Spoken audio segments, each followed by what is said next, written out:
The ammunition depot breathed in darkness. 4:47 a.m. Most of Fort Irwin still slept under the California desert stars, but Captain Rachel Ashford had been awake for 17 minutes. Her hands moved through the ritual without thought. Strip the bolt, oil the firing pin, check the extractor claw for carbon buildup. The LRT-78 rifle lay across her workbench in pieces, each component aligned with surgical precision. She'd performed this ceremony every morning for 6 years, 2,190 days, each one identical to the last, except for the scar. Rachel paused, her fingers hovering over the bolt assembly. The overhead fluorescent flickered once, casting shadows across the raised tissue on her right shoulder blade. 3 inches long, puckered at the edges, where shrapnel had torn through muscle and scraped bone. She touched it the way others might touch a cross before prayer. A reminder, a covenant with ghosts. The metal was cool under her fingertips as she reassembled the rifle. 4 minutes, 12 seconds. Faster than yesterday. The weapon clicked together with the sound of a door closing. Final, absolute. She placed it back in its case with the gentleness reserved for sleeping children. Inside, the lid tucked against worn velvet, a photograph waited.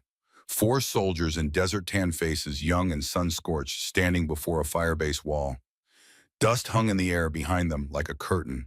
Someone had circled one face in faded red marker. A smile frozen in time. A promise that couldn't be kept. Rachel closed the case before the memory could speak. Outside, the Mojave Desert prepared for another merciless day. Heat already rose from the hard pan in invisible waves, turning the distant mountains into watercolor smears. Rachel stood at the depot entrance and watched the sky bleed from black to purple to the color of old bruises. Her coffee steamed in a dented metal cup, the only luxury she permitted herself before the base woke. She tracked movement without trying. A flag 200 meters away snapping in the pre-dawn wind. The lazy rotation of security cameras on Building 7. A dust devil forming near the motor pool, spinning itself into existence from nothing. These were the things snipers noticed. The small movements that betrayed larger patterns. Even when they no longer carried rifles. The supply warehouse smelled of gun oil, cardboard, and the particular staleness of government storage. Rachel moved between the shelves like a curator in a museum of violence. Each box knew its place. Each crate answered to an inventory system that existed primarily in her mind. Most officers treated supply logistics like punishment duty, a career dead end where ambition went to die. They were wrong. Supply was where you learned the truth about war. That battles were won by the quartermaster who could find 300 rounds of match-grade ammunition at 2 a.m. That the difference between mission success and catastrophic failure was often just knowing which lot number of primers ran hot. Rachel knew these things the way priests knew scripture. Private Jensen arrived at EO 530, still rubbing sleep from his eyes. He was 19, fresh from basic, convinced he had somehow failed by being assigned to logistics instead of infantry. He hadn't learned yet that every soldier served. Some just bled in different ways. "Morning, ma'am," he mumbled, heading for the inventory logs. Rachel nodded, already pulling ammunition requisitions for the day's training ops. 3 units rotating through the range. Standard loaded loadouts, nothing special. Her hands moved through the shelves, selecting crates by touch as much as sight. Then Jensen dropped one. The wooden box hit the concrete floor with a crack like a rifle shot. The lid splintered. 200 rounds of 7.62 NATO spilled across the warehouse floor in a brass cascade, rolling and spinning and mixing into chaos. Jensen froze, his face draining to the color of paste. Oh God, ma'am, I'm sorry." "Stop!" Rachel's voice cut through his panic like a blade through water. She knelt beside the scattered ammunition, her fingers already moving. "Don't touch anything yet." The rounds lay scattered across 6 square feet of concrete. Mixed manufacturers, different lot numbers, various grain weights. To most soldiers, it was just a mess of brass and lead. But Rachel saw the pattern the way mathematicians saw equations in falling rain. Her hands moved. 30 seconds. That's all it took. When she stood, the ammunition lay sorted into 7 neat piles. Federal Premium, Winchester, Horn 80, Lake City Arsenal. Each stack arranged by lot number, then by primer type, then by case length deviation. Every round accounted for, every inconsistency identified. Jensen stared at the sorted ammunition like it was a magic trick. How did you? He swallowed hard. Ma'am, how did you just do that? Rachel returned to the requisition forms, her face expressionless. Pattern recognition private. Everything has a signature if you know how to read it.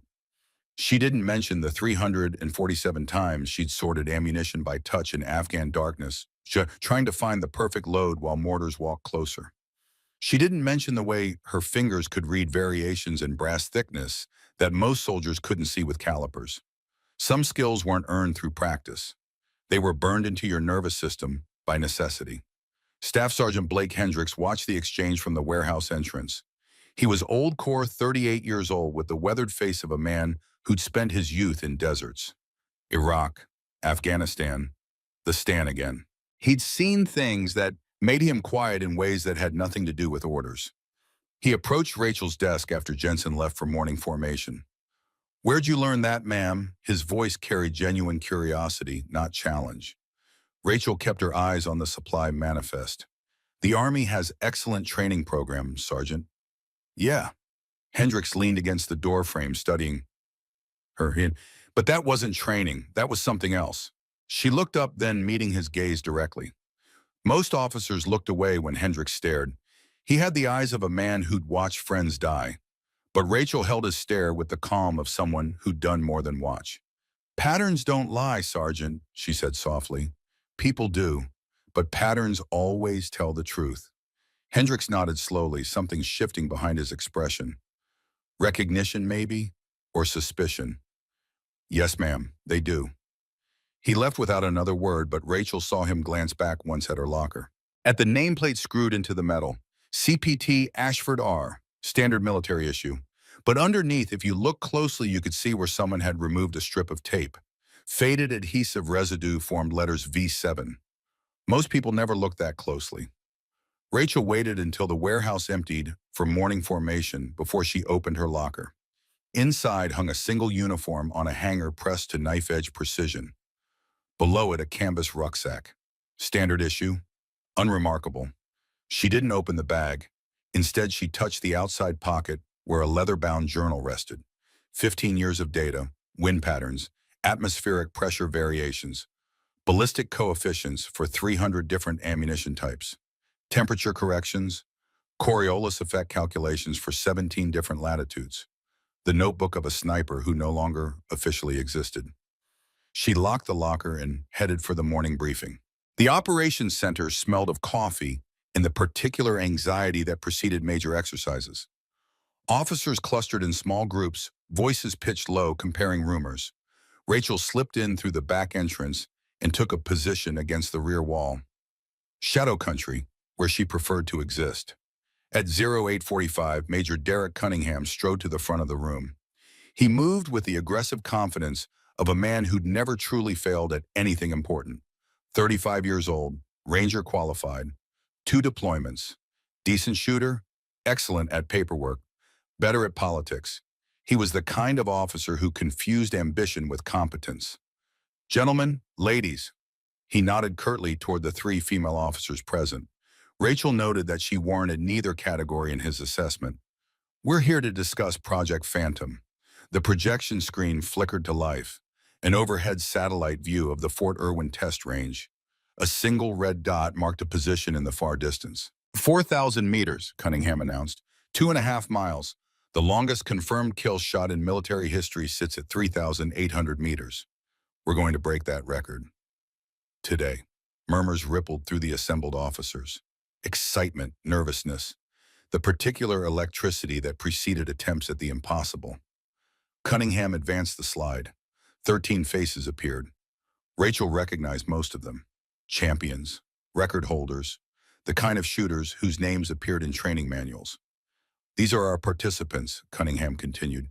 "The best marksmen in the United States military, Navy SEALs, Army Rangers, Marine Scout snipers, Delta Force, the cream of the American military machine." He clicked again, a bulleted list. Project Phantom objectives. Test extreme distance engagement capability. Validate new ballistic calculation software.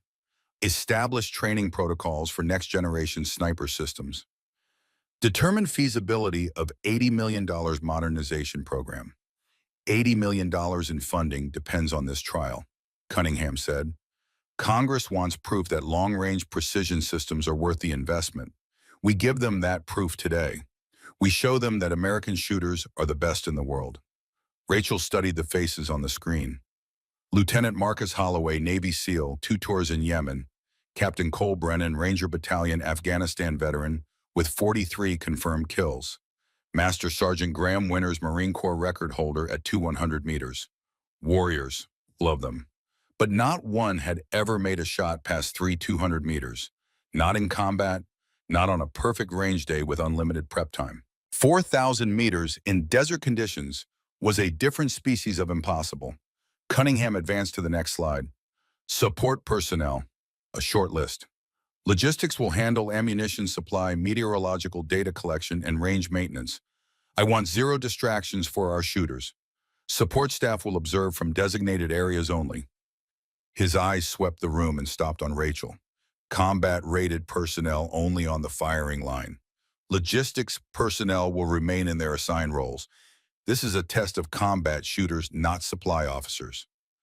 Clear, several heads turned toward Rachel. She kept her face absolutely neutral. A few officers exchanged glances, one smirked. Crystal clear, sir, Rachel said quietly.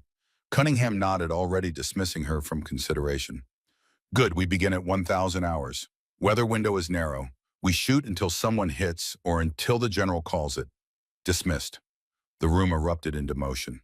Officers clustered around Cunningham, asking technical questions, jockeying for his attention. Rachel slipped out the back door before anyone could block her path.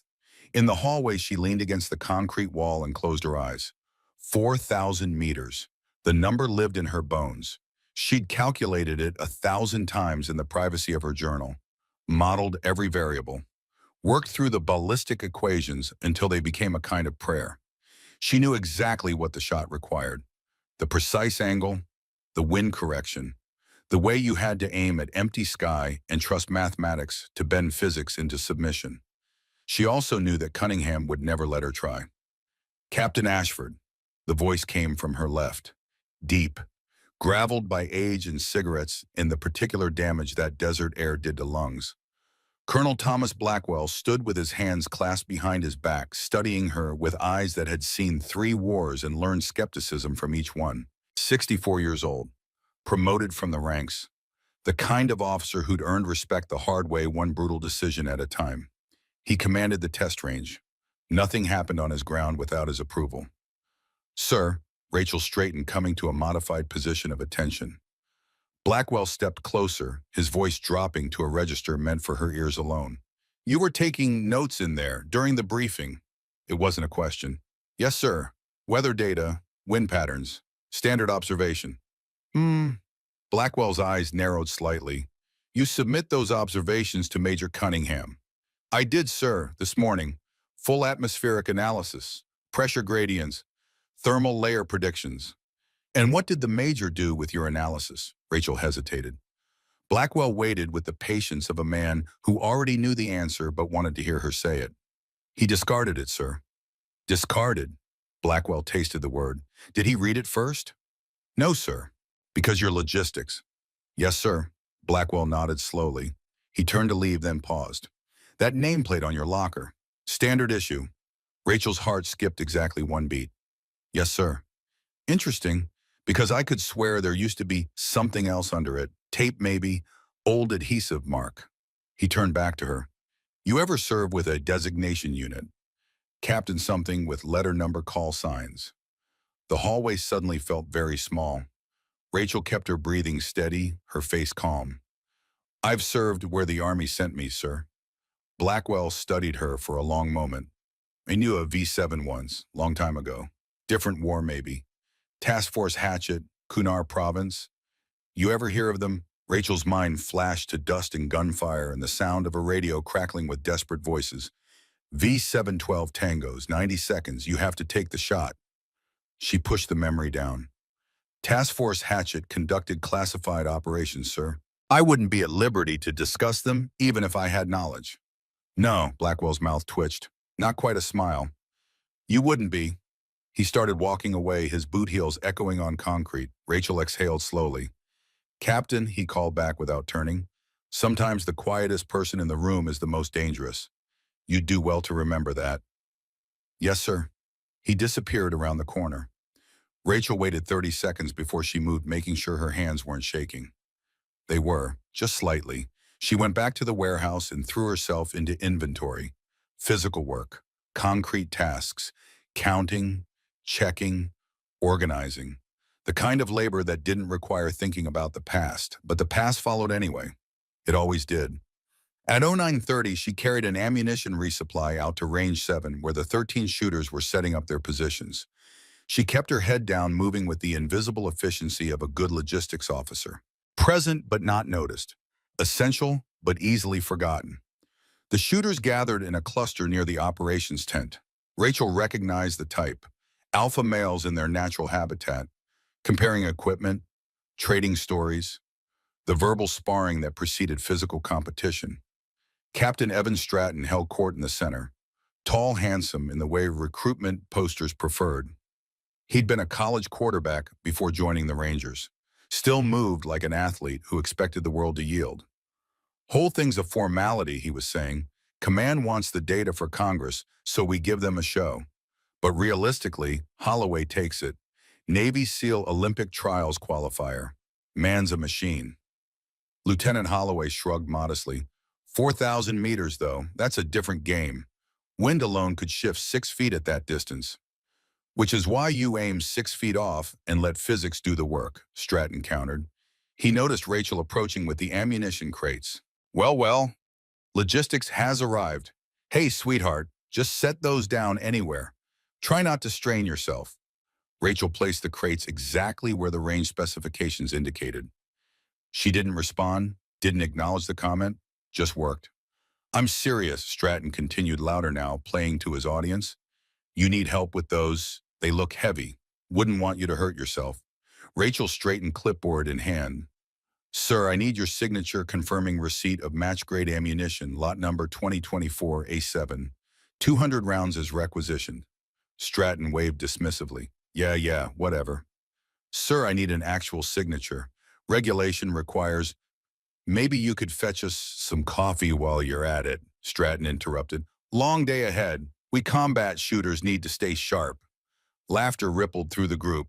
Not malicious exactly, just the casual cruelty of men who'd never been invisible. Rachel held out the clipboard. Your signature, sir. Stratton grabbed it, scrawled something illegible, and thrust it back. There. Happy now, unless you're planning to show us how supply officers fight paper cuts, maybe let the professionals work. More laughter. Rachel took the clipboard and turned to leave. Captain Ashford, Holloway called after her. His voice carried less mockery than the others. Seriously, though, thanks for the ammo. We appreciate the support. Rachel paused. Good luck with your shots, sir. She walked away before anyone could respond. Behind her, she heard Stratton mutter, supply officers. I swear they give anyone captain's bars these days. Rachel kept walking. She'd heard worse. She'd survived worse. But the ammunition crates she'd delivered weren't standard resupply. They were match-grade Federal Premium Lot 2024 A7. She'd sorted them herself this morning, checked every primer, measured every case. Because she knew with absolute certainty that Lot 2024 A7 ran 3% hot in desert heat, which meant every shooter using those rounds would aim slightly low to compensate, which meant every shooter would miss high. Rachel wasn't sabotaging them. The ammunition was perfectly functional, but it required knowledge to use correctly, the kind of knowledge that came from sorting thousands of rounds by touch in the dark, from calculating microscopic variations in burn rate and pressure, the kind of knowledge that combat shooters, for all their skill, often lacked. She returned to the supply tent and settled into her observation position. From here, she could see the entire range. The firing line, the target shimmering in heat waves 4,000 meters downrange. The command post where Blackwell and the general would monitor the attempts. Rachel opened her journal and began taking notes. Wind speed 8 knots, variable direction, gusting to 12. Temperature 97 degrees, ground level estimated 89 degrees off at a 100 meters elevation. Mirage, 3 distinct layers visible. Upper layer moving west to east, middle layer, east to west, lower layer unstable. Barometric pressure, Falling. Storm system approaching from the Pacific, still 200 miles out, but already affecting upper atmosphere. She wrote without conscious thought, her hand translating in observations into data into predictions. By the time she finished, she'd created a ballistic model more accurate than the 200,000 computer system in the operations tent. Because computers couldn't feel the way wind moved, couldn't sense the subtle pressure changes that preceded thermal shifts, couldn't read the desert the way you read a lover's face in darkness. Some skills couldn't be programmed.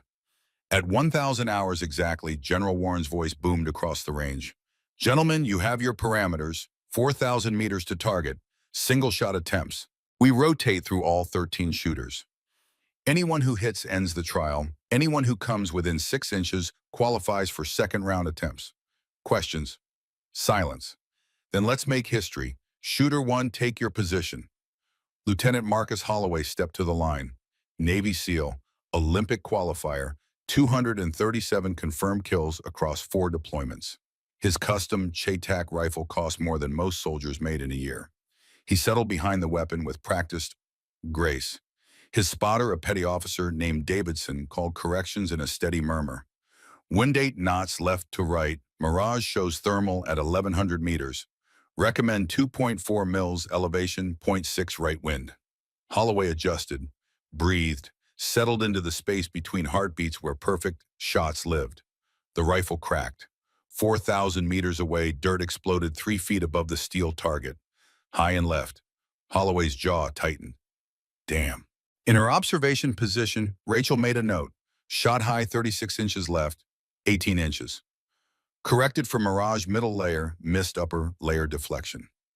Lot 2024 A7 burn rate not accounted for. Shooter 2 approached the line. Captain Graham Winters, Marine Corps, face like eroded stone. He'd survive Fallujah and come back harder. His shot sang across the desert. Dirt erupted 4 feet right of target. Shooter 3, Captain Cole Brennan, Army Ranger, Afghanistan veteran. 43 confirmed kills, including one at 800 meters that made it into textbooks. His bullet vanished into a thermal pocket and never emerged. Physics swallowed it completely. One by one, the elite shooters failed. 4,000 meters was a different language, a different physics. The bullets traveled for nearly 6 seconds, crossing 3 distinct atmospheric layers, fighting wind that changed direction twice, battling gravity and Coriolis effect, and the basic reality that copper and lead weren't meant to fly that far. By Shooter 7, frustration had replaced confidence. Captain Brennan stood and stared downrange, his face tight. It's not possible. Not in these conditions. It's possible, Holloway said quietly. We're just not good enough. The words hung in the superheated air. Rachel watched from her tent, her notebook filling with calculations. Each shot told a story. Each miss revealed assumptions. She could see the pattern now, could see exactly what they were doing wrong. But no one was asking her opinion. Shooter 8 approached the line. Major Derek Cunningham himself. He'd saved himself for the middle after the range had been properly calibrated by others' failures. He took his position with visible confidence. This was his show, his project, his $80 million. His shot missed by 6 feet. Cunningham stood slowly, his face darkening to an ugly red. Wind call was wrong. The data was wrong. Sir, his spotter began. The computer. I don't want excuses. Cunningham's voice carried across the range. Someone gave us bad data. Rachel felt eyes turned toward the supply tent, toward her. She kept writing. Shooter 9. Captain Reese Kensington. Female. Combat proven. 41 confirmed kills in Iraq. She'd earned her place through blood and precision. Her shot came closest yet. 8 inches high, 4 inches right. Damn, she whispered. Damn, damn, damn. Shooters 10 and 11 failed. Chief Warrant Officer Harrison Thornhill came within 12 inches, close enough to taste success. Not close enough to claim it. Shooter 12. Colonel Bradford Sutherland was a legend, 61 years old, a veteran. He'd made shots that younger men considered impossible. He took the line like a man attending his own funeral. Slow, solemn, reverent. His shot missed by 3 feet. He stood and removed his shooting glove with careful dignity. The desert wins today, gentlemen. Physics wins today. Which left Shooter 13. Lieutenant Flynn Corbett was 24 years old, the youngest on the line. He'd qualified for this trial by winning the all-Army shooting competition 3 months ago.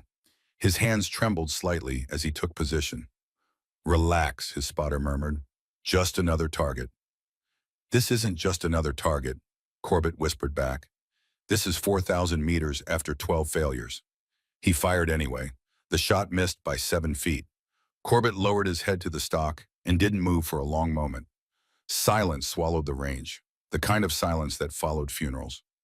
General Warren stood from his observation post, his weathered face unreadable. He surveyed the 13 shooters, these champions, who'd just been humbled by mathematics and desert air. Anyone else? His voice carried no mockery, just the question. No one moved. Rachel stood. She stood before she thought about standing, stood before the smart, cautious part of her brain could remind her to stay invisible, to stay safe, to stay small. "Permission to attempt, sir." Every head turned, 13 elite shooters, 2 generals, 40 support personnel, all staring. Major Cunningham recovered first. "General, this is permission to attempt, sir," Rachel repeated, quieter this time, but steel underneath. "You've got to be kidding me," Stratton muttered. Then louder, "General, with respect, she's a supply officer. She's never even—" "I know exactly what Captain Ashford is," Colonel Blackwell cut in. His voice dropped the temperature 10 degrees. "And I authorize her attempt." Every eye turned to Blackwell. The colonel stood with his arms crossed, his face revealing nothing. General Warren studied Rachel for a long moment. "You understand what you're asking? Captain 13 of the best shooters in the military just failed." "Yes, sir." "And you believe you can succeed where they failed?" Rachel hesitated, not because she doubted, but because the truth was complicated. "I believe I have relevant experience, sir." "Relevant experience." Cunningham's voice dripped scorn. "You're a supply officer. What relevant—" "She has standing," Blackwell interrupted. "That's all that matters. General, your call."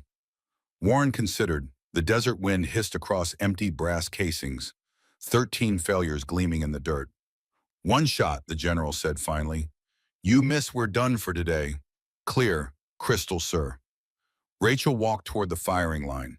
Each step felt like walking toward an execution. She could feel the weight of judgment, the skepticism, the barely concealed contempt. Captain Stratton called after her. "General, if the supply officer wants to embarrass herself, she can use my rifle. Save her the trouble of fetching one." Laughter, nervous, mean-spirited. Rachel stopped. She turned. "Thank you, sir. I'll use your rifle." The laughter died. She knelt beside Stratton's Chaytak, custom build, $50,000 in precision engineering. She opened her canvas bag and removed a micrometer. Small, portable, ancient, and began measuring the rifle's bolt lugs. "What is she—" Stratton trailed off. The micrometer's dial clicked softly. Rachel read the numbers, her lips moving silently. She removed a small spirit level, placed it across the scope rail. The bubble drifted slightly left. "Your rifle breathes 2.4 degrees off true," she said quietly. "And your bolt face has a 0.0004-inch deviation on the upper lug." Stratton stared. That's impossible to measure without—" Rachel adjusted the scope rings. Micro movements. She tightened each screw to exactly the same torque, no wrench needed. "Just feel." "Your rifle is perfect, sir," she continued. "I just needed to understand its truth." She opened her wooden box. Inside, a single brass cartridge rested on velvet. Hand-loaded, custom. The bullet seated to a depth measured in 10,000ths of an inch. Master Sergeant Winters leaned toward Holloway. "What the hell is she doing?" "I have no idea," Holloway whispered back. "But whatever it is, she's done this before." Rachel lifted the round. The brass caught sunlight and threw it back like a promise. She loaded the round with the gentleness of a mother putting a child to bed. Then she lay down behind Captain Stratton's $50,000 rifle and became someone else entirely. The woman who knelt in the dirt wasn't a supply officer anymore, wasn't invisible, wasn't forgotten. She was V7, and V7 never missed. Rachel's cheek found the stock with the familiarity of skin meeting skin. The rifle became an extension of her skeleton, another limb she'd been born with and temporarily forgotten. Her breathing slowed. 5 seconds in, 7 seconds out. The rhythm of a body preparing for precision. Through the scope, the target flickered like a mirage ghost. 4,000 meters downrange, a steel plate the size of a dinner platter danced in thermals, appearing and disappearing behind walls of superheated air. Most shooters would aim for what they saw. Most shooters would fail. Rachel aimed for what wasn't there. Behind her, the 13 elite shooters stood in silence. The mockery had evaporated. Something else had replaced it. Recognition, maybe. Or fear. The kind of fear that came from watching someone move with absolute certainty in a world built on doubt. Major Cunningham stepped forward. "General, I must protest. This is quiet." General Warren's voice cut like a blade. His eyes never left Rachel. "Let her work." Rachel opened her journal with one hand. The leather binding cracked softly. Pages of handwritten calculations stared back at her. 15 years of atmospheric data, wind patterns, ballistic coefficients, the accumulated knowledge of a ghost who'd learned to read air the way others read books. Her fingers traced a line of numbers. Not reading, confirming. The mathematics had been solved in her mind before she'd stood up.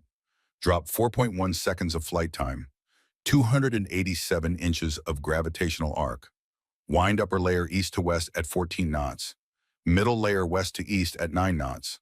Lower layer chaos spinning in thermal confusion. Coriolis affects 7.2 inches of drift at this latitude, this direction. Earth rotation, 1.3 inches additional. Temperature gradient, 3 distinct atmospheric layers, each with different density, each bending the bullet's path like light through a prism. She whispered the numbers. Not for anyone else, for herself. A prayer in the language of physics. Drop 287, wind cross cancel to net 6 knots west. Coriolis 7.2 left. Thermal deflection estimated 9 inches right at 2,400 meters. Staff Sergeant Hendricks, standing 30 feet behind her, felt ice slide down his spine. Those weren't guesses. Those weren't calculations being worked out. Those were answers being remembered. Rachel removed the custom round from its wooden box. The brass caught sunlight and held it. She'd made this cartridge 3 months ago in the privacy of her quarters. Hand-selected the case, weighed the powder to 1/10 of a grain, seeded the bullet to a depth measured in microns. Some soldiers carried good luck charms. Rachel carried perfection. The round slid into the chamber with a whisper of metal on metal. She closed the bolt with surgical gentleness. The rifle was loaded now. One shot, one chance, one truth. Lieutenant Holloway leaned toward Captain Winters. "She's correcting into the distortion zone. That's insane." "No," Winters breathed. "That's listening to what the wind is actually saying." Rachel's right eye settled behind the scope. Her left stayed open, reading the world. Binocular vision, the way predators saw, the way snipers learned to see. The target shimmered at the edge of her reticle. Not where it appeared to be, where it actually existed beneath the lies of heated air. She could see through the mirage now, could see the truth hiding behind the thermal curtains. She adjusted. 0.3 mils right, 0.6 mils up. Micro movements that most shooters would dismiss as irrelevant at this distance. But at 4,000 meters, micro movements meant the difference between steel and empty sand. Her heart knocked once, twice, then settled into a space between beats where time moved differently. The concrete beneath her absorbed her pulse, transmitted it back as data. She could feel the helicopter landing 3 miles away, could feel the supply truck rolling past the motor pool. Every vibration, every tremor, every whisper of motion translated into her nervous system and became part of the equation. This was the part that couldn't be taught. This was the part that separated snipers from shooters. The ability to become one with the rifle, the earth, the wind, to stop being human and become instead a precision instrument wrapped in flesh. Rachel's finger found the trigger. 2 pounds of pressure stood between her and the shot. She applied 1 pound, then another half, then held at the wall, that invisible barrier where the sear waited to release. Behind her, no one breathed. Colonel Blackwell stood with his arms crossed, his weathered face carved from stone. But his eyes betrayed him. They held recognition, memory, the look of a man watching a ghost return from the grave. The wind gusted. Flags downrange snapped in opposite directions. The mirage layers shifted, rolling over each other like invisible waves. The target disappeared entirely for 3 seconds. Most shooters would wait for stability, for the perfect moment, for conditions to improve. Rachel knew better. At 4,000 meters, there were no perfect moments. There was only chaos and the mathematics required to navigate it. She exhaled half a breath, let the rest stay in her lungs. Ballast, stability, the oxygen her blood would need for the next 5 seconds. Her finger completed its journey. The trigger broke with the inevitability of dawn. The rifle cracked, a single sharp report that echoed across the Mojave like a judge's gavel announcing verdict. The weapon pushed back into her shoulder with controlled violence. Recoil absorbed through bone and muscle and years of practice. Then came the waiting. 4.1 seconds. The bullet's flight time. An eternity compressed into the space between heartbeats. The round left the barrel at 250 feet per second, spinning at 180,000 rotations per minute. A small copper-jacketed missile carrying every ounce of Rachel's skill, her knowledge, her ghosts. It crossed the first 500 meters in 0.6 seconds. Still supersonic, still stable. At 1,000 meters, it hit the first thermal layer. The bullet rose 4 inches as hot air provided unexpected lift. Rachel had predicted 5. Close enough. At 1,500 meters, the Coriolis effect began pulling the round left. The Earth rotated beneath it. Physics demanded payment. Rachel's correction held. At 2,000 meters, the bullet transitioned through the sound barrier, went subsonic, became vulnerable to every whisper of wind. This was where most long-range shots died, where chaos overwhelmed mathematics. The round wobbled, drifted right, started to tumble. Then the upper wind layer caught it. 14 knots east to west. The gust Rachel had been counting on. The gust that would push the bullet back on course. The round stabilized, flew true, 2,400 meters, the middle thermal layer. The bullet dropped through cooler air, accelerating as gravity reclaimed its grip. Rachel had aimed high for exactly this moment, had trusted physics to bend her shot back towards steel. 3,000 meters. The bullet was dying now.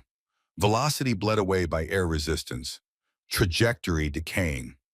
Most of its kinetic energy spent fighting wind and gravity and the basic reality that copper wasn't meant to fly.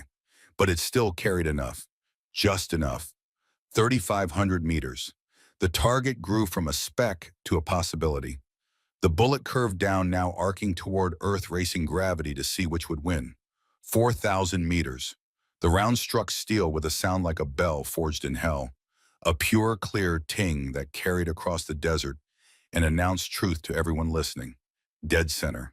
For one perfect heartbeat, the universe held absolutely still. Then the range erupted. Shouts, curses, pure animal shock. Men who'd spent their lives mastering the rifle, standing with their mouths open, unable to process what they'd just witnessed. Lieutenant Corbett staggered backward. No way. No way. Captain Stratton stared at his rifle like it had betrayed him, like it had been sleeping with the enemy. She just... Master Sergeant Winters lowered his head and laughed, a single bark of sound that held no humor, just recognition of a truth he'd been denying. We got outshot by a supply officer. Rachel lifted her cheek from the stock. Slowly, gently, like waking from a dream she wasn't ready to leave. She safed the rifle with practiced hands, set it down with the reverence reserved for sacred objects. Her face remained calm, neutral, the mask she'd worn for 6 years settling back into place. But her hands trembled, just slightly, just enough that anyone watching closely would see the cost of perfection. General Warren descended from the observation post. His boots crunched on sand and spent brass casings. He moved like a man approaching an altar or an execution. He stopped 10 feet from Rachel, studied her the way geologists studied rock formations, looking for the story written in layers. How, one word, soft as prayer, Rachel stood slowly, brushed dust from her uniform. When she spoke, her voice carried the same quiet that had defined her for 6 years. Physics, sir, in knowing that wind lies. Wind lies, Warren repeated. He turned to the 13 elite shooters standing in various states of shock. Did any of you know that wind lies? No one answered. Warren turned back to Rachel. Where did you learn to shoot like that, Captain? The question hung in the superheated air. Rachel's mind flashed to a different desert, different heat. The sound of mortars walking closer while she calculated corrections with hands that wouldn't stop shaking. Garm, sir, she said quietly. Kunar Province. Operation Iron Shepherd. Warren froze. The name hit him like a fist to the solar plexus. Behind him, Colonel Blackwell closed his eyes. Iron Shepherd, Warren whispered. That was 6 years ago. That was... He trailed off, realization spreading across his face like dawn breaking. Viper 7, Blackwell finished. His voice carried the weight of mountains. General, allow me to introduce V7. Call sign Viper 7. Task Force Hatchet Kunar Province 29. The name rippled through the assembled soldiers like electricity through water. Viper 7, the ghost sniper. The legend that most assumed was propaganda. The shooter who'd saved Firebase Outpost Red with 12 impossible shots in 7 minutes. Staff Sergeant Hendricks took an involuntary step backward. Holy God, it was you. Major Cunningham's face had gone the color of old bone. That can't be. 47 confirmed kills, Blackwell continued. His voice held no triumph, just the recitation of facts. 11 months of deployment, 12 targets eliminated in single engagement to save 12 American lives. He pulled a classified folder from his jacket, held it up for everyone to see.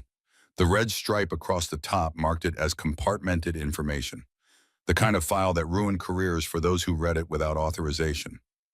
Firebase Outpost Red, November 17, 2019. Taliban force of 40 combatants caught 12 American soldiers in an L-shaped ambush. Quick reaction force 40 minutes out. The 12 wouldn't have lasted 10. Blackwell opened the folder. A photograph fell out. Rachel's face 6 years younger staring at the camera with eyes that had already seen too much. Above the photo, a single line in red ink, V7, classified, compartmented. V7 was positioned on Ridgeline Bravo, 2,800 meters from the firebase. Wind gusting to 30 knots. Dust storm reducing visibility to near zero. Blackwell's voice never wavered. She made 12 shots in 7 minutes. Every shot a kill. Every kill bought our men another 30 seconds of life.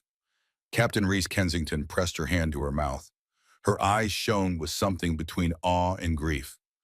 I was there, a voice said from the back of the crowd. Everyone turned. Staff Sergeant Blake Hendricks stepped forward. His face had gone pale beneath his desert tan. I was at Firebase Red, he said again. I was one of the 12. Silence absolute as death.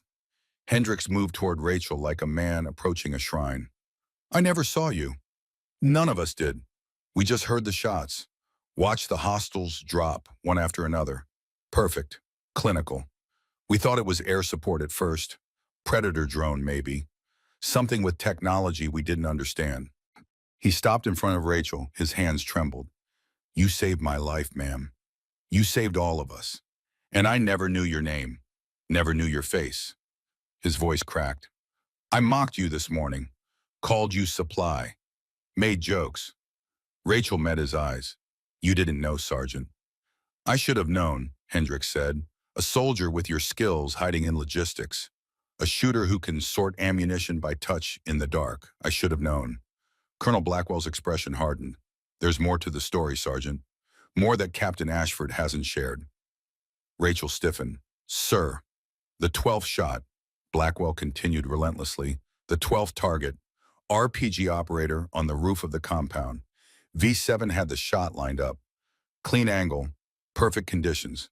She hesitated. The word hung like an accusation. Why did you hesitate, Captain? Blackwell's voice softened. Not cruel, just infinitely sad. Rachel's jaw tightened.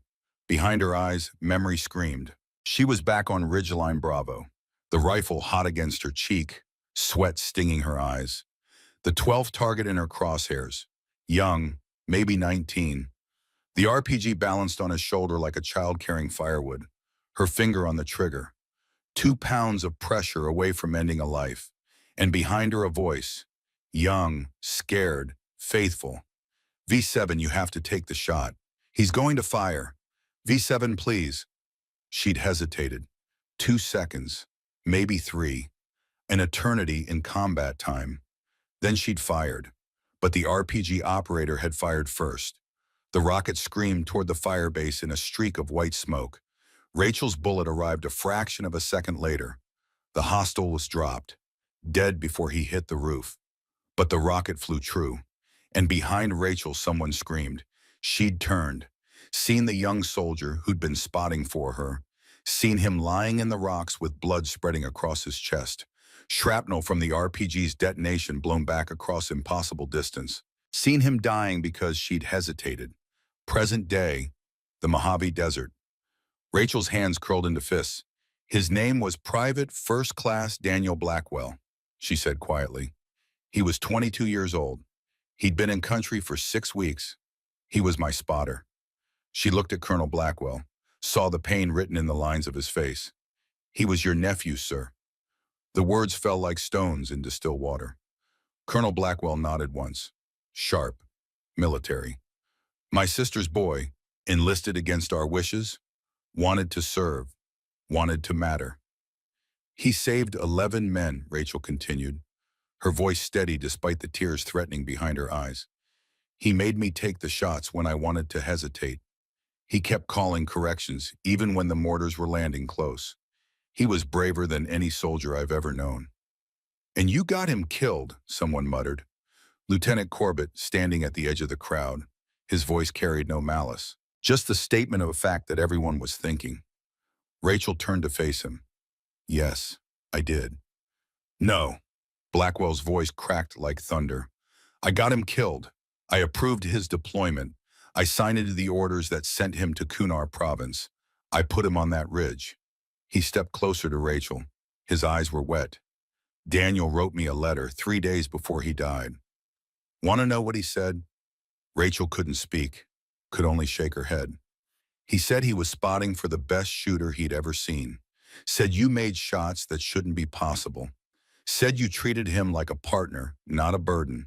Said if he died out there, it would be an honor to die beside you. Blackwell's voice broke. He got his wish. And I've hated you for 6 years because of it. Hated you because you lived and he didn't. Hated you because you were good enough to save 11 men, but not good enough to save one boy. Rachel's mask shattered. Tears cut tracks through the dust on her face. I should have been faster, sir. I should have taken the shot without hesitating. Daniel died because I wasn't good enough. Daniel died because war doesn't care about good enough, Blackwell said. He died doing his job, protecting his partner, making sure those 11 men got to go home to their families. He reached into his jacket, removed something small, placed it in Rachel's hand, a spent brass casing, engraved with coordinates, 34.5231 dig 69 4028 dig, Firebase Outpost Red. This is from the 12th shot, Blackwell said, the shot that killed the RPG operator. I found it on that ridge 3 days later. Been carrying it ever since, Batish. Rachel stared at the brass, at the coordinates that marked the place where she'd become someone else, someone quieter, someone trying to atone for hesitation measured in seconds. Why did you leave combat arms? General Warren asked. Not accusing, just trying to understand. Rachel closed her fist around the brass casing. Because I couldn't carry a rifle without seeing Daniel's face, without hearing him call corrections in my ear, without remembering that I hesitated when he needed me to be certain. So you went to supply logistics, Holloway said quietly, where you could serve without shooting. Where I could serve without killing, Rachel corrected. Where I could help people without wondering if I'd be fast enough when it mattered. But you still train, Master Sergeant Winters observed. Every morning, Jensen told me. You stripped that rifle like a sniper, not a supply officer. Rachel nodded. Because warriors don't retire, Sergeant. They just find different ways to protect people. Major Cunningham stepped forward. His face had lost all its arrogance, all its certainty. He looked like a man who'd just discovered his entire worldview was built on sand. Captain, I dismissed you. I mocked you. I told you to stick to counting bullets. His voice shook. I was a fool. Rachel met his eyes. You didn't know, sir. I should have known, Cunningham echoed Hendrick's words. A good officer knows his people, knows what they are capable of. I failed that basic test. He came to attention, saluted with parade ground precision. Permission to train under your instruction, ma'am. I need to learn what you know. Rachel returned the salute. Granted, Major. Report to Range 7 tomorrow at dawn. Bring your math, you're going to need it. One by one, the elite shooters approached. Some saluted, some just nodded. All of them wore the expression of men who'd been humbled by truth. Captain Stratton stopped in front of her last. I called you sweetheart, told you to fetch coffee, made jokes about supply officers. I remember, sir. I was covering fear with mockery, Stratton admitted. You know that, right? I saw you taking notes during the briefing. Saw you calculating things the rest of us weren't even considering. It scared me. So I tried to make you small. Rachel studied him. And now I understand that the quietest person in the room is often the most dangerous. He extended his hand. Teach me, please. I want to learn. Rachel shook his hand. First lesson, respect the wind. Second lesson, respect everyone because you never know who's been to war. Captain Kensington approached last, the female ranger who'd come closest to the target. Her eyes held something different than the men's. Not awe, not embarrassment, something deeper. I've spent 5 years trying to prove I belong in combat arms, she said quietly. Trying to be good enough that men like Stratton would take me seriously. And then you walk out of a supply tent and make a shot none of us could touch. You're a hell of a shooter, Captain, Rachel said. 8 inches at 4,000 meters is exceptional. It's not enough, Kensington replied. Not compared to you, not compared to what you've done. She hesitated. How do you do it? How do you handle the weight? Rachel glanced at the brass casing still clutched in her hand, at the coordinates of her failure, her hesitation, her ghost. You don't handle it, she said softly. You just carry it, every day, until carrying becomes who you are. Kensington nodded slowly. Understanding passed between them.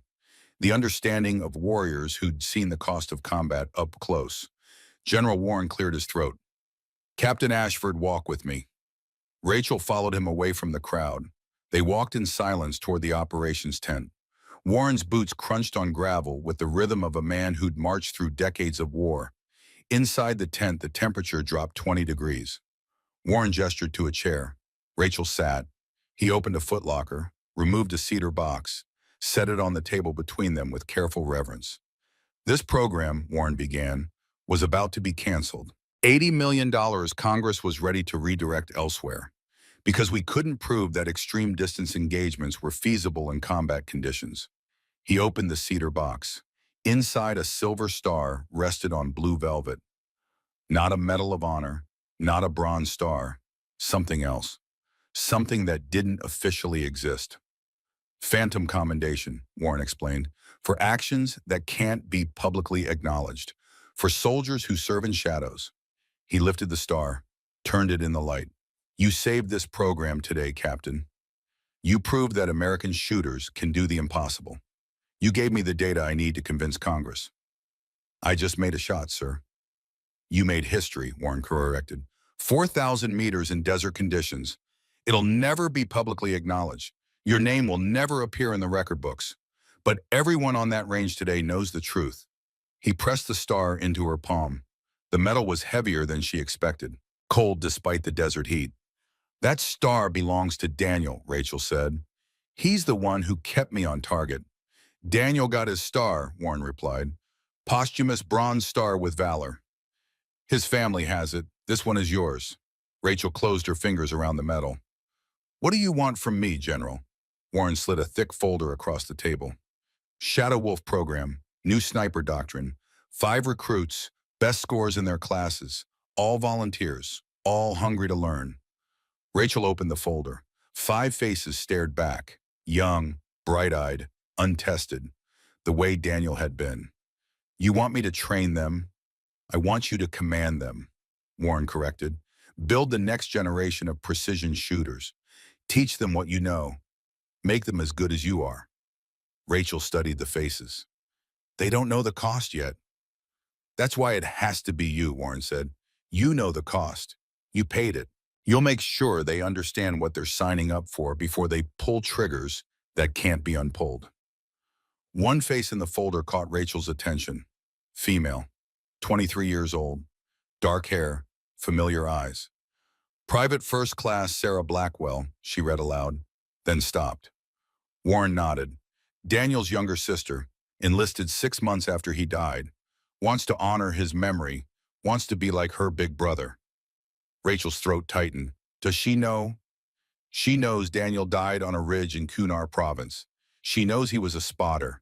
She doesn't know the shooter's name, doesn't know you exist. She deserves to know. She will know, Warren promised. When you tell her, when you teach her, when you make her as good as her brother was brave. Rachel closed the folder, closed her eyes, saw Daniel's face smiling in that photograph, saw the bullet leaving her barrel 2 seconds too late, saw everything she'd tried to forget for 6 years. I can't lead shooters anymore, sir. I lost one. I can't lose another. You won't lose them, Warren said firmly, because you'll teach them the thing Daniel taught you, the thing you forgot for 2 seconds on that ridge. What's that, sir? That hesitation kills people. That when you have the shot, you take it. That mercy is expensive and someone always pays. Rachel opened her eyes. That's a hard lesson. War is hard lessons, Warren replied. Better they learn from you in training than from the enemy in combat. Outside, the sun had started its descent toward the western mountains. The range lay quiet now. Empty brass casings glinted in sand. 13 elite shooters packed their equipment with the careful movements of men reconsidering everything they thought they knew. Rachel stood, held the silver star up to the light. The metal threw shadows across the tent walls. When do they report, sir? Dawn tomorrow, 0500 hours, range 7. I'll be there. Warren extended his hand. Rachel shook it. One more thing, Captain. That call sign, V7, where did it come from? Rachel smiled. A small thing, barely there. Viper, sir, because snipers strike from hiding. And 7 because I was the 7th in my class to qualify. The other 6 are dead now, killed in action. And you survived. I survived, Rachel agreed. Whether that's a blessing or a curse, I'm still trying to figure out.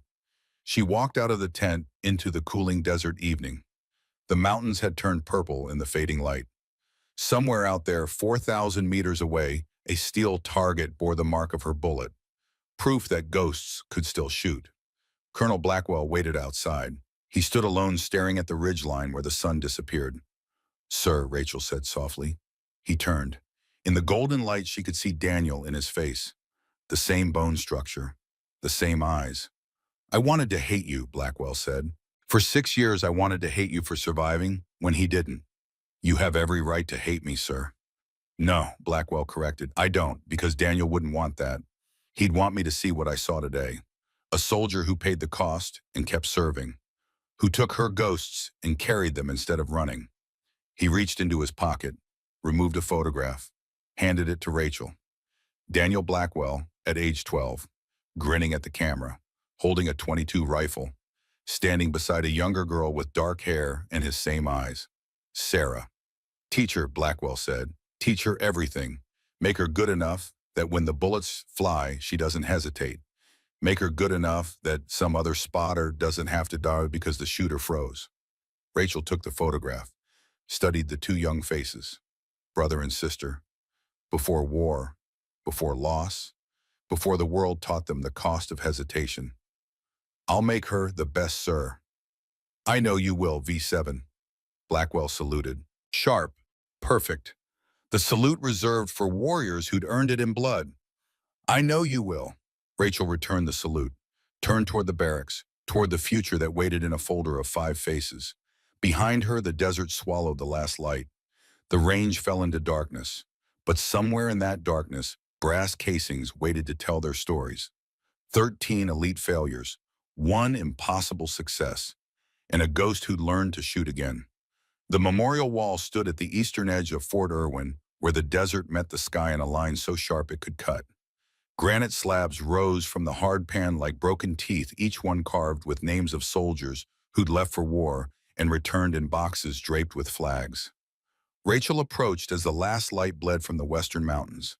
The air had cooled to something almost comfortable, almost bearable, the kind of temperature that made you forget how the desert could kill you in daylight.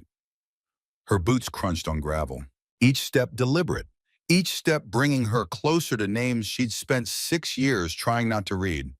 The wall held 47 names. Fort Irwin's dead from the past decade. Most had died in places whose names Americans struggled to pronounce. Helmand, Kandahar, Kunar, foreign soil that drank American blood and gave nothing back but grief. Rachel found the section she'd been avoiding. 4 names clustered together. November 2019, the month that Firebase Outpost Red had burned. PFC, Daniel Blackwell, age 22. Kunar Province, Afghanistan, died in service to his country. Below his name, 3 more. The Rangers who'd attempted the extraction when the Firebase came under renewed attack, who tried to pull Rachel and Daniel off that ridge before the mortars found them. CPL James Martinez, Sergeant Marcus Flynn, SPC Maria Santos. Rachel's fingers traced Daniel's name. The granite held the day's heat, warm as living skin. She pressed her palm flat against the stone and closed her eyes. "I made this shot today," she whispered. 4,000 meters, just like you always said I could." The wind answered, nothing else. "They know now who I was, what I did. Colonel Blackwell knows. Everyone knows." Her voice cracked. "I wanted to stay hidden, Daniel. I wanted to stay quiet, but the shot was there, and I couldn't let it pass." She opened her eyes, saw her reflection in the polished granite, distorted, ghost-like. A woman who tried to become invisible and failed. "Your sister reports tomorrow. Sarah. She looks like you. Has your eyes, your smile in the photograph." Rachel's throat tightened. "I'm supposed to teach her, make her as good as you were brave. But I don't know if I can, Daniel. I don't know if I can watch another Blackwell go to war." The memorial offered no comfort, just names and dates and the weight of promises that couldn't be kept. Rachel reached into her pocket, removed 2 objects. The brass casing from her 12th shot coordinates engraved on the side, and the silver star that General Warren had pressed into her hand. She placed them at the base of Daniel's name. The metal clinked softly against stone. "I should have been faster," she said. "I should have taken the shot without thinking, without hesitating. You'd still be alive if I'd been fast enough." Would he? Rachel spun. Colonel Blackwell stood 10 feet behind her, materialized from shadows like a ghost himself. His face was carved from desert stone and old grief. "Sir, I didn't hear." "Would Daniel still be alive if you'd been faster?" Blackwell repeated. He moved closer, studied the names on the wall with the expression of a man visiting an open grave. "Or would you both be dead?" Rachel couldn't answer. "I've read the after-action report," Blackwell continued. "Read it 100 times. The RPG operator fired the instant you hesitated. Meaning if you'd shot immediately, he still would have launched. The rocket still would have detonated, and you would have been looking through your scope instead of checking your surroundings." He picked up the brass casing, turned it in the fading light. Daniel saw the launch, saw the rocket coming, had maybe 1 second to react. He could have thrown himself flat, could have taken cover. Instead, he tackled you, knocked you out of the fragmentation pattern. Blackwell's voice roughened. "Your hesitation didn't kill my nephew, Captain. Your hesitation gave him time to save your life." The words hit like a fist to the chest. Rachel staggered back against the wall. "He died saving me." "He died doing his job," Blackwell corrected. "Spotters protect shooters. That's the sacred compact. You protect them with precision. They protect you with proximity." Daniel understood that. He chose it. He died well. "There's no such thing as dying well, sir." "Yes, there is." Blackwell's eyes hardened. "There's dying for nothing, and there's dying for something. Daniel died so 11 men could go home to their families. So you could survive to make more impossible shots. So his little sister could grow up in a country those 11 men helped defend." He placed the casing back at the memorial. "That's dying well." Rachel pressed her palm against Daniel's name again. The stone had cooled, dead and cold as the boy beneath it. "I can't train Sarah, sir. I can't watch another Blackwell die." "She's going to war whether you train her or not," Blackwell said flatly. "She's already enlisted, already qualified expert marksman, already volunteered for sniper school. The only question is whether she goes prepared or whether she goes ignorant. Then let someone else prepare her. There is no one else. Blackwell stepped closer. His voice dropped to something almost gentle. You're the best precision shooter in the American military. Everyone on that range today knows it. Sarah deserves to learn from the best. Deserves to learn from the woman her brother died protecting. She doesn't even know I exist. Then introduce yourself. Blackwell pulled out his phone, scrolled through photos, stopped on one, turned the screen toward Rachel. A young woman in ACUs holding a rifle at low ready, grinning at the camera with Daniel's smile. Behind her a target with a tight shot group. Expert qualification. Maybe better. That's Sarah 3 months ago, Camp Perry. She shot a 397 out of 400. Best score in her cycle. She's got talent, Rachel. Natural talent. But talent without training gets people killed. Rachel stared at the photo, at the girl who carried her brother's eyes and her brother's gift. What do I tell her about Daniel? The truth, Blackwell said simply. That he was brave, that he saved lives, that he died doing what he believed in, and that you were there, that you tried to save him. That you carry him with you still. He pocketed his phone. Sarah doesn't need a perfect hero, Captain. She needs someone who understands the pattern, someone who won't let her romanticize war, someone who will teach her that every shot has a price and hesitation can be paid in blood.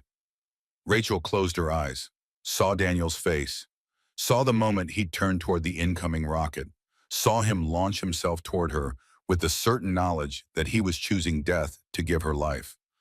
I'll train her, Rachel said quietly, but I train her my way. No shortcuts, no politics, no glory, just math and wind and the understanding that shooting people changes you forever. Agreed. Blackwell offered his hand. Rachel shook it. One more thing, sir. When I tell Sarah about Daniel, I tell her alone. No audience, no witnesses, just her and me and the truth about what happened on that ridge. Done. Blackwell released her hand, started to walk away, stopped. Rachel, she looked up. He never used her first name. Daniel wrote me letters, 12 of them, one a week for his entire deployment. Want to know what he wrote about in the last one? Rachel couldn't speak, just nodded. He wrote that spotting for you taught him something important, that the best warriors aren't the ones who never hesitate. They're the ones who hesitate, who feel the weight of taking life, and who shoot anyway because the alternative is watching good people die. Blackwell's voice cracked. He said you taught him that mercy has a price, and sometimes the merciful thing is to be merciless. He walked away before Rachel could respond, left her alone with the memorial and the gathering dark and the weight of words that wouldn't let her hide anymore. Rachel stood there until full night came, until the stars emerged like bullet holes in black fabric, until the desert cold seeped through her uniform and reminded her that she was alive when Daniel wasn't. She picked up the silver star, placed it in her pocket next to the brass casing, 2 pieces of metal that weighed more than all her equipment combined. I'll keep them safe, she whispered to Daniel's name. Like you kept me safe, I promise. The wind carried her words away toward the mountains, toward the places where promises went to die or be reborn. Rachel returned to her quarters at 2100 hours. The small room held a bunk of footlocker and nothing that suggested anyone actually lived there. Transient space. Temporary. The quarters of someone who'd spent 6 years trying not to leave a mark on the world. She opened her footlocker, removed her rifle case, set it on the bunk with reverent care. The LRT-78 waited inside black metal, gleaming dully in the overhead light.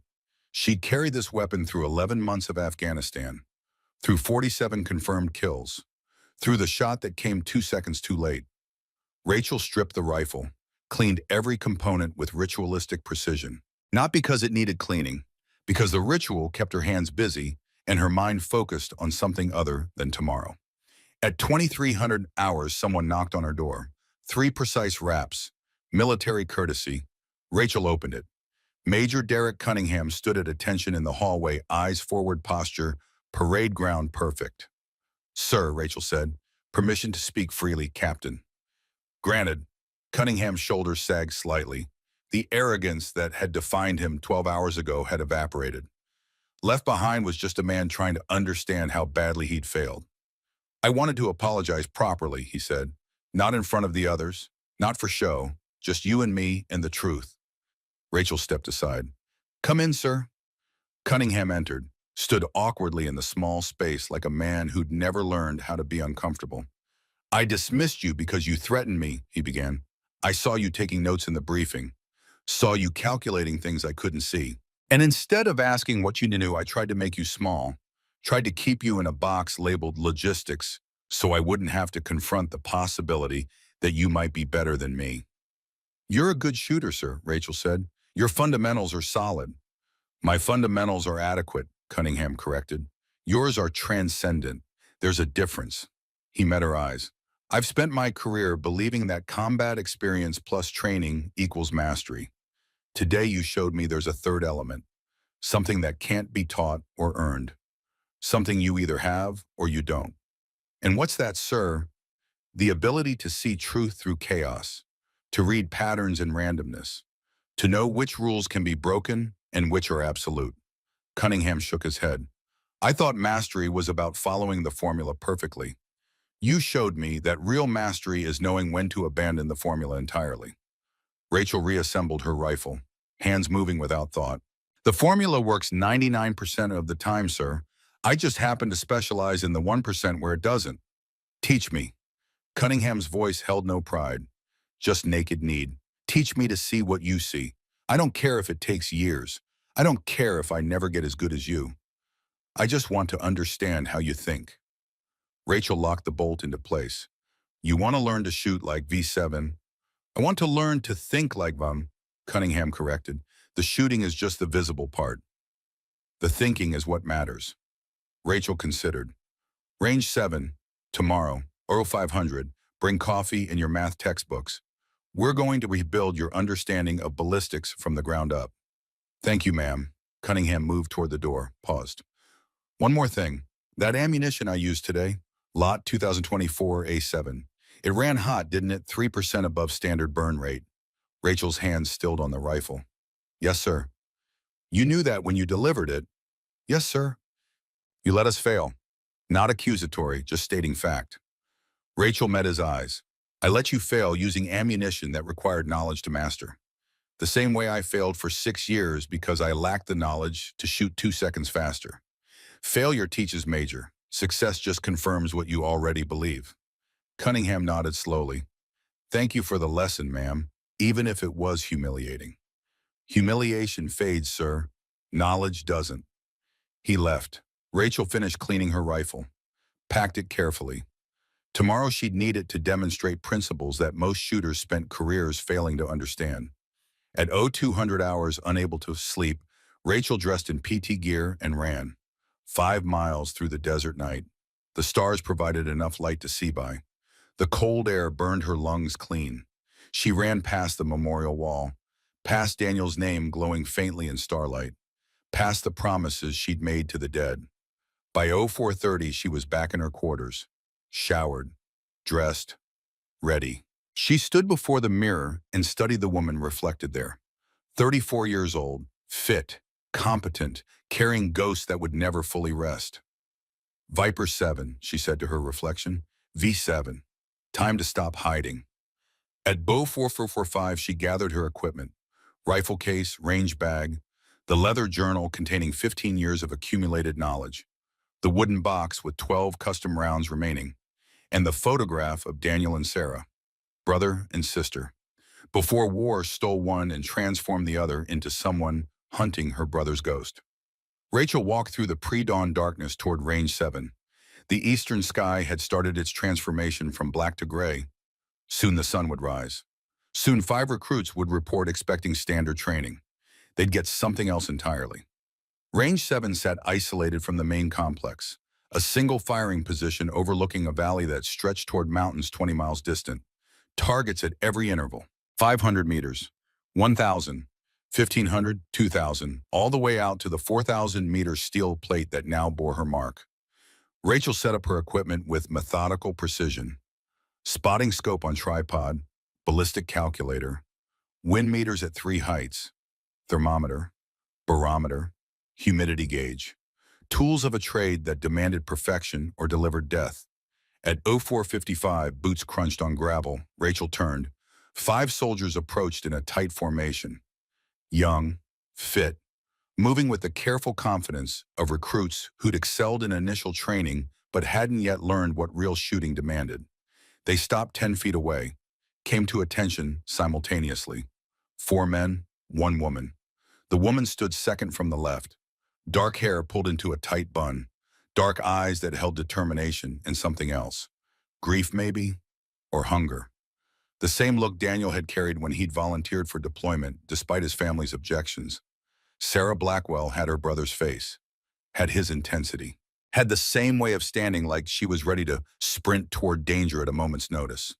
Rachel's heart clenched. She forced her expression to remain neutral. "I'm Captain Rachel Ashford," she began. "Call sign V7. Some of you may have heard what happened yesterday on this range. Some of you may have heard rumors about who I am. Some of you may think you know what you're getting into." She paused. "You're wrong." The 5 recruits didn't move, didn't react. Good discipline. "This isn't standard sniper training," Rachel continued. "This isn't about qualification courses or scoring targets or earning badges. This is about learning to kill people from distances where you can't see their faces, where you can't hear them scream, where you pull a trigger and 6 seconds later someone stops being alive because of math you did in your head." She let that sink in. If you want to be snipers because it seems cool, or because you played video games, or because you think it's glory, leave now. No judgment, no record. Just walk away. No one moved. If you want to be snipers because you understand that war requires precision violence, and you're willing to carry the weight of being that violence, then stay. But understand understand that every shot changes you, that you'll remember faces you never saw, that you'll dream about trajectories and win calls in the moment when copper meets flesh. Rachel's voice hardened. "Understand that some of you die learning this trade, that some of you will be practicing it, that the best sniper I ever knew died on a ridge in Afghanistan doing his job, and his death haunts me every single day."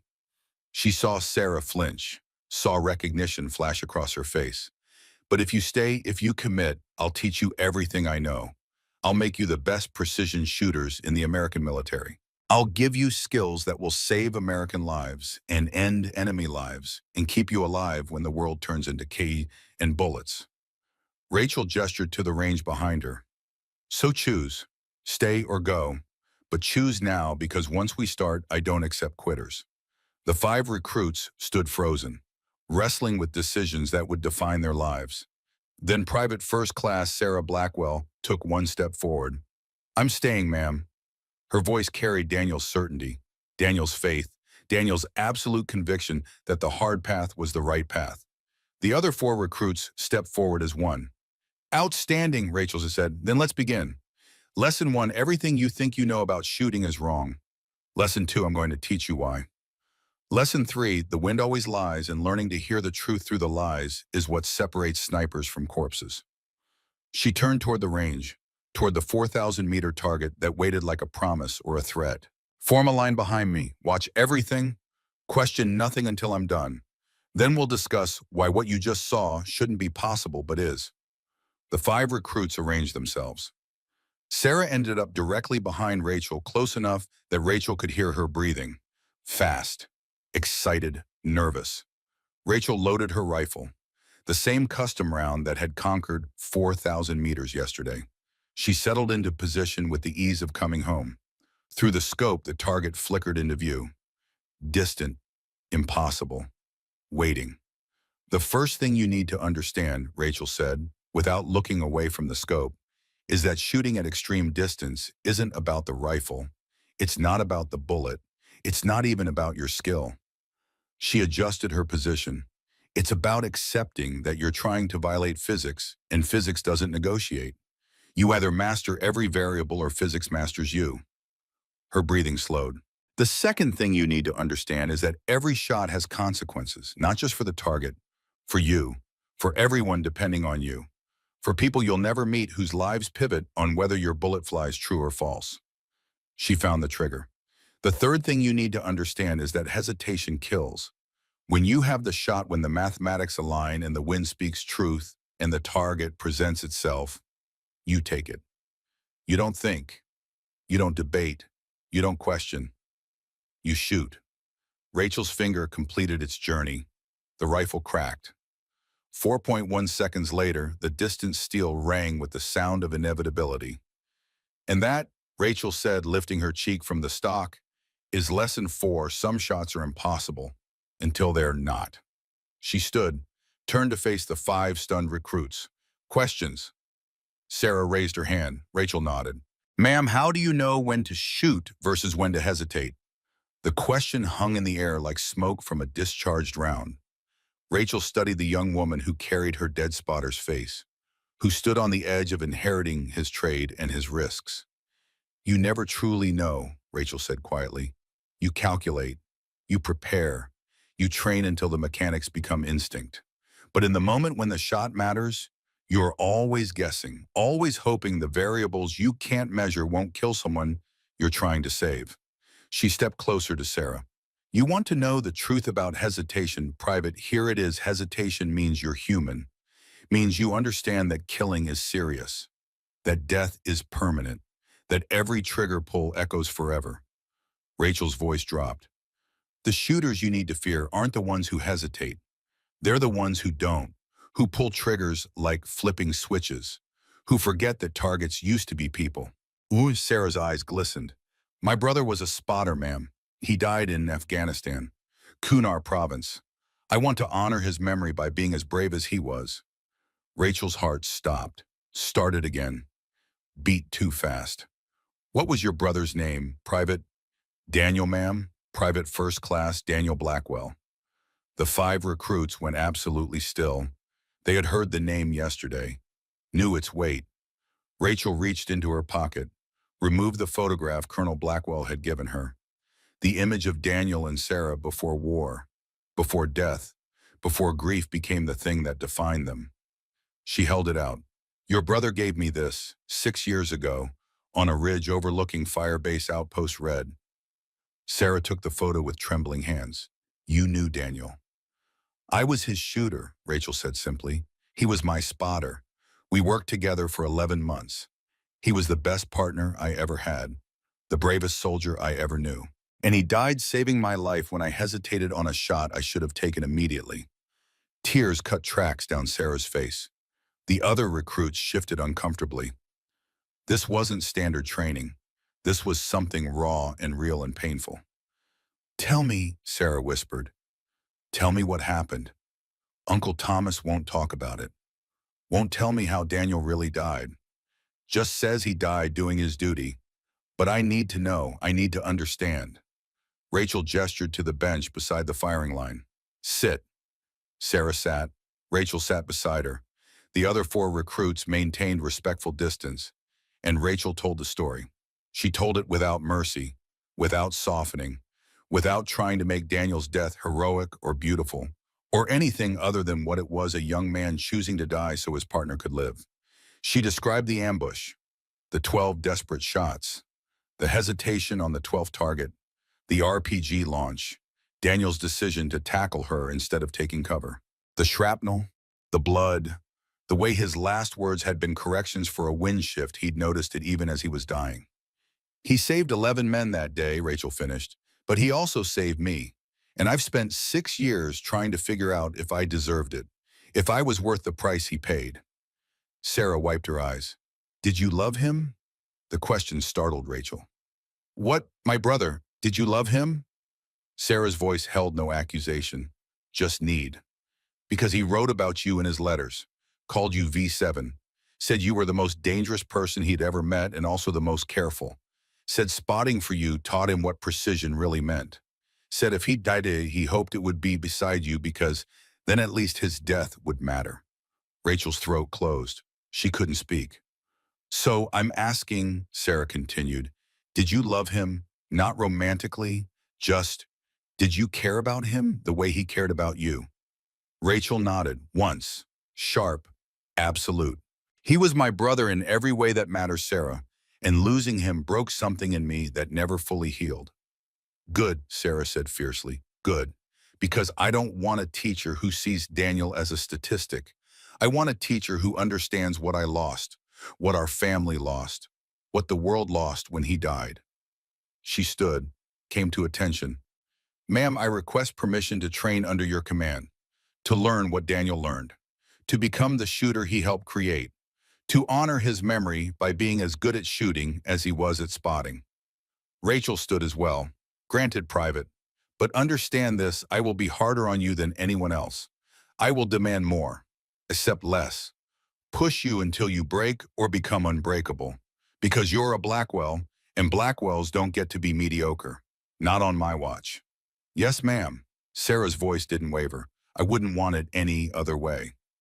Rachel turned to the other four recruits. The same applies to all of you. I don't train good shooters. I train exceptional ones. I don't accept excuses. Don't accept failure. Don't accept anything less than perfection in pursuit of precision. She swept her gaze across them. Some of you will quit. Some of you will wash out. Some of you will discover you don't have what it takes. But the ones who survive my training will be the deadliest precision shooters in the world. Questions? A young private in the back raised his hand. Ma'am, what's the first actual lesson? Rachel smiled, thin, sharp. You just learned it, private. Lesson 1: sniping isn't about shooting. It's about carrying the dead with you and still being able to pull the trigger when it matters. Everything else is just mathematics. She gestured toward the range. Now let's begin. We've got 4 months to transform you from recruits into something that scares the enemy. Let's not waste time. The sun crested the eastern mountains. Light spilled across Range 7 like water filling a basin. The 5 recruits stood at attention waiting for their futures to begin. And Rachel Ashford, call sign V7, the ghost sniper, who tried to disappear into logistics and failed, picked up her rifle and started teaching the next generation how to kill from distances that seemed impossible until they weren't. Behind them, 4,000 meters away, a steel target bore the mark of a perfect shot, proof that some warriors couldn't stay hidden, that some skills were too valuable to waste, that some ghosts were meant to haunt the living until the living learned from them. Sarah Blackwell watched her instructor with Daniel's eyes, with her brother's intensity, with the absolute certainty that she'd found exactly who she needed to become. And Rachel watched back, saw the weight Sarah would carry, saw the price she'd eventually pay, saw Daniel's face superimposed over his sister's like a prophecy or a warning. First exercise, Rachel announced. We're going to shoot targets at 500 meters. Not because it's hard, because it's easy, and I need to see how much bad training I need to undo before I can begin teaching you properly. She handed Sarah her rifle. You first, Private Blackwell. Show me what you learned in basic. Sarah took the weapon with reverent care, moved to the firing line, settled into position with competent form. Whenever you're ready, Rachel said, show me what Daniel's sister can do. Sarah breathed, aimed, fired. The shot cracked across the morning. 500 meters downrange, the target rang. Dead center. Sarah looked back at Rachel with tentative hope. How was that, ma'am? Rachel studied the target through her spotting scope. Perfect hit. Textbook form. Everything by the manual. Adequate, she said. Now do it again. But this time show me what you can do when you stop trying to shoot the way they taught you and start shooting the way the wind demands. Sarah's expression shifted, from uncertainty to determination, from student to warrior. She loaded another round, settled, breathed. And somewhere in the mountains, a wind carried Daniel's name toward the sky, toward the place where all good soldiers went when the shooting stopped and the quiet finally came. Rachel closed her eyes, felt the wind on her face, felt the weight of the rifle in her hands, felt the presence of the dead standing beside the living, watching, waiting, hoping that the lessons paid in blood would be learned by someone who wouldn't have to pay the same price. Fire when ready, Private, she said softly. Fire when ready. The rifle cracked again, and the training began. Rachel watched Sarah reload, watched her settle into position for the third shot, watched Daniel's sister become something new. Around them, the Mojave stretched endless, heat already building despite the early hour. The kind of heat that turned men into ghosts and ghosts into legends. 4,000 meters away, steel waited, patient, inevitable. Rachel closed her eyes and saw 2 faces. Daniel grinning on that ridge 6 years ago, calling wind corrections with absolute faith. And Sarah here now carrying her brother's gift forward into an uncertain future. Ma'am, Sarah's voice, soft, steady, I'm ready for the next shot. Rachel opened her eyes. The sun had cleared the mountains now. Gold light spilled across Range 7 like a promise being kept. Then take it, Private, Rachel said. And remember, every shot tells a story. Make sure yours is worth telling. Sarah breathed, aimed, the rifle spoke.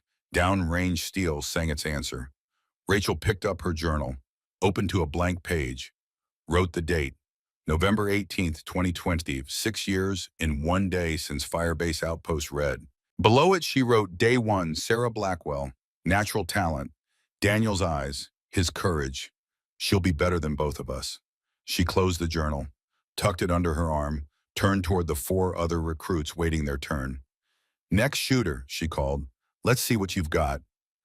Behind her, Sarah Blackwell smiled, not with grief anymore, with purpose. The sun climbed higher, the desert breathed, and on Range 7 the dead taught the living how to survive. Some warriors speak with words, others speak with bullets. The best ones speak with both, and the deadest ones never speak at all. They just shoot.